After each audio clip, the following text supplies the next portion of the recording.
The movie begins by showing a scene at a fried chicken food stall that is very popular and crowded with customers. The food stall is known for having a signature dish that is very tasty and loved by many people, so it is never deserted by customers. This fried chicken food stall run by a girl named Roo-mi is quite popular, so several TV stations covered the shop. Roo-mi set up the shop with her mother since Roo-mi's father left them at a very young age. In a television interview that often covers the culinary business, Roo-mi said that when she was 10 years old, her father suddenly left her for no apparent reason and put them in a very difficult condition. The situation forced Roo-mi's mother to work harder to survive during a worsening economic condition. Roo-mi felt very proud of her mother because she had fought hard and worked relentlessly to support them. One night when Roo-mi was fast asleep in the bedroom inside the food stall, a group of construction workers began to break into the food stall by force. The workers even broke down the doors and windows of the food stall so they could terrorize her family to get out of there. A contractor company assigned those construction workers to intimidate the small vendors at the site so that they were willing to hand over their land to the contractor. However, because most food vendors, including Roo-mi, refused to give up their land, the workers took extreme action to scare the small vendors. During chaos, Roo-mi's mother, who had just returned from the market, immediately panicked when she saw the riots caused by construction workers in front of her food stall. Roo-mi's mother feared the workers would do something terrible to Roo-mi, so she deliberately drove the car at high speed to disperse the riots. Unfortunately, this action made the construction workers even angrier, and they immediately pulled Roo-mi's mother forcibly from the car. As a result of her anarchist movement, Roo-mi's mother fell unconscious after her head was hit by road pavement. Roo-mi's mother was immediately rushed to the nearest hospital to undergo surgery, but unfortunately, she could not be saved and had to die at the operating table. At the same time, a meteor ball sped up rapidly and landed in an area in the city's mountains.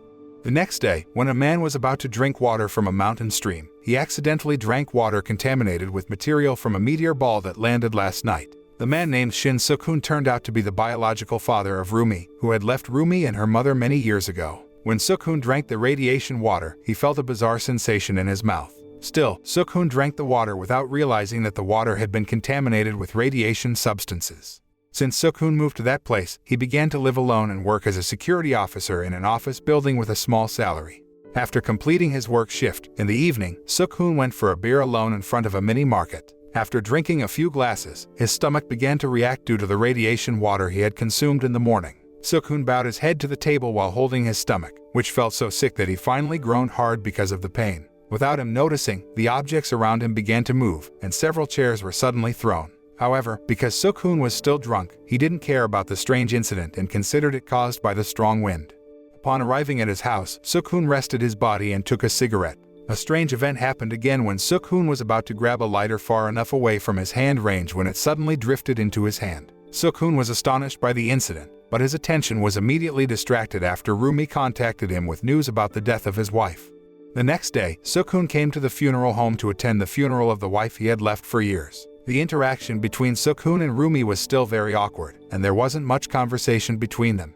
During the grief, several thugs who had previously caused chaos at Roo-mi's food stall came to the place with their boss, President Min. President Min deliberately went to the house to give some money to Roo-mi so that she did not bring the chaos the other day to legal action. Roo-mi, who was very frustrated, immediately rejected the offer and kicked them all out, ignoring them with rage. During the commotion, Roo-mi's boyfriend, Kim Jung-hyun, immediately resolved the dispute and quickly forced the entire thug to lift his foot off that place. Jung-hyun is a young lawyer who just graduated and worked in a small firm as a public lawyer. After the chaos, Roo-mi came back into the room while glancing sarcastically at Seok-heon because he didn't try to do anything when the thugs showed up. On the way home, Seok-heon immediately remembered the look of disappointment shown by Roo-mi, which left him guilty. Seok-heon could only cry when he saw Roo-mi's icy attitude towards him because he also realized that what he had done in the past had hurt her feelings. Seok-heon, who still loved Roo-mi very much, began to think about explaining his decision a few years ago. He wants to fix the relationship between himself and Roo-mi because the only family she has left is him. As Seok-heon tried to express his frustration by punching into the air, the litter box next to him was suddenly thrown away. Seok-heon realized something was going on with him, so he rushed home and tried to do something he had done the night before. Seok-heon focused on the lighter he put on the floor and began to try to fly the lighter with his mind. After successfully conducting several experiments to move the match with his mind, he tried to test his strength on other objects in his room. Seok-heon was also surprised when he saw that everything around him could fly using his mind power. At that moment, Seok-heon finally learned that he had the superpower to control objects with his mind, also known as Psychokinesis power. The following night when Seok-heon was chatting with his friend at the security office, he asked how much a magician got paid. His friend replied that a great magician could make much more money than their monthly salary in one show. Hearing that, Seok-heon intended to switch jobs to be a club magician to earn a lot of money and help with Roo-mi's living expenses. A few days later, after Seok-heon completed the cremation process of his wife, he again met with Roo-mi, who remained indifferent to him. He followed Roo-mi to a meeting held by vendors who received terror from the construction company. The small vendors began negotiating to find the best solution to sustain their store and tavern businesses. Over the past few weeks, vendors have been subjected to constant pressure and threats from construction workers who intend to seize their land by force. After Seok-heon realized that Roo-mi and the vendors intended to fight the construction company, he asked Roo-mi to come home with him. He was worried that if Roo-mi were involved in the protest, she would be in such a dangerous situation that he advised her to move out of the place and live with him. But instead of listening to Seok-heon's warning, Roo-mi angrily asked him not to interfere and got out of there immediately.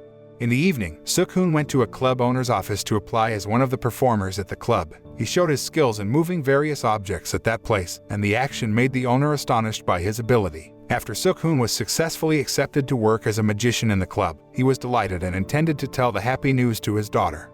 On the other hand, Roo-mi and Jung-hyun are meeting with a senior lawyer to consult on the issue of forced evictions carried out by the construction company. Unfortunately, the senior lawyer said that a small vendor like Roo-mi could never win against the construction company because it was one of the biggest contractors in the city. The chance of the vendors winning the lawsuit in court is very small and too risky. After the meeting, Roo-mi was heartily telling the vendors that their chances of bringing the case to justice were very small. Shortly after delivering the bitter news, Seok-heon came to see Roo-mi and asked her to speak privately. He tried to persuade her to leave the place and stay with him because he already had a job with enough salary to finance their lives. He wants Roo-mi to stop working and go back to college without considering the cost of living. To convince Roo-mi, Seok-heon tried to demonstrate his skills in front of her, but she immediately asked him to stop being silly in their increasingly difficult situation. She said that Seok-heon's efforts to be a good father would only end in vain because, for her, it was too late. After the quarrel, Seok-heon could only walk home feeling sad and sorry for putting Roo-mi in a complicated situation. He recalled when he left Roo-mi and his wife a few years ago. On the way to his house, Seok-heon saw President Min and his men heading to the vendors area in droves. Witnessing the incident, Seok-heon felt something terrible would happen to Roo-mi and the other vendors, so he immediately rushed back to Roo-mi's place. And it turns out his allegations proved correct. When he arrived, he saw construction workers attacking the vendors and damaging their property. Seeing the incident, Seok-heon immediately ran to look for Roo-mi and expelled the construction workers. Using his superpowers, Seok-heon could defeat much larger numbers of construction workers very quickly. President Min was shocked when he watched Seok-heon could beat his men without touching them. When one of the fat workers was about to attack Seok-heon with a baseball bat, he immediately arrested the workers' movement and left the workers' bodies in the air. Everyone in the place was shocked by Seok-heon's actions, and the construction workers started to freak out after seeing his abilities. As a result of the great chaos, vendors and construction workers were taken to the police station to give information about what had happened. Roo-mi and the vendors tried to prove that the construction workers had attacked them, but President Min and his men constantly denied the allegations. Police officers also decided to check the CCTV in the incident area, but there was not enough evidence to support the statements from both sides. In the evening, after the vendors and Roo-mi found out about the superpowers owned by Seok-heon, they decided to ask him for help to build a barricade out of used goods so that the thugs would not disturb them again. Thanks to his contribution, vendors began accepting Seok-heon's presence on their side, including Roo-mi, who started to think that her father had become a better person. The next day, Roo-mi and Seok-heon decided to have lunch to discuss their relationship. On that occasion, he began to explain why he left her a few years ago. At that time, Seok-heon was in debt to several debt collectors, so he decided to leave his family for safety of his family. Roo-mi, who had been sincere about past events, tried to divert the conversation by discussing the superpower owned by Seok-heon. She was worried that if Seok-heon overimposed his strength, his health would deteriorate. Seok-heon also said that he still did not feel any side effects of the power, so he asked Roo-mi not to worry about him too much.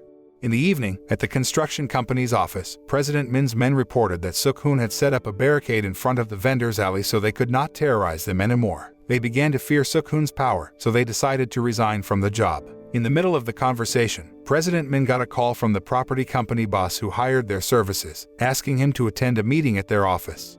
At the meeting, President Min and his aides finally met a beautiful woman named Director Hong, who served as the head of the property company. Although the appearance of Director Hong is very innocent and charismatic, it turns out that she is a cruel woman who will do everything to get what she wants. Director Hong asked her bodyguard to batter President Min to give a lesson because he failed to persuade the vendors to give up their land. Director Hong then asked what obstacle made President Min fail to carry out his duties, and from that conversation, she finally found out about the power Seok-heon had. After hearing about the problem, Director Hong then used cunning means by making fake news so that Seok-heon looked like a hazardous person. Not only that, but she also asked President Min to vacate his office and move to another location with a new name so that the police could not find their whereabouts. As a result, after the fake news went viral on national television, police officers were also tasked with arresting Seok-heon and holding him in a police station detention cell. Seok-heon had the opportunity to escape using his strength, but he chose to stick with the legal procedures so as not to cause more significant problems. The same day after Seok-heon's arrest, Director Hong visited Seok-heon at the police station to intimidate him so that he didn't do anything. She threatened to throw Roo-mi in jail if Seok-heon did anything rash. The following day, the police officers began to carry out forced evictions, so there was a big riot between the vendors and the officers. The chaos was successfully covered by a journalist and broadcast live to national television, so Seok-heon, who was at the police station, also saw the incident.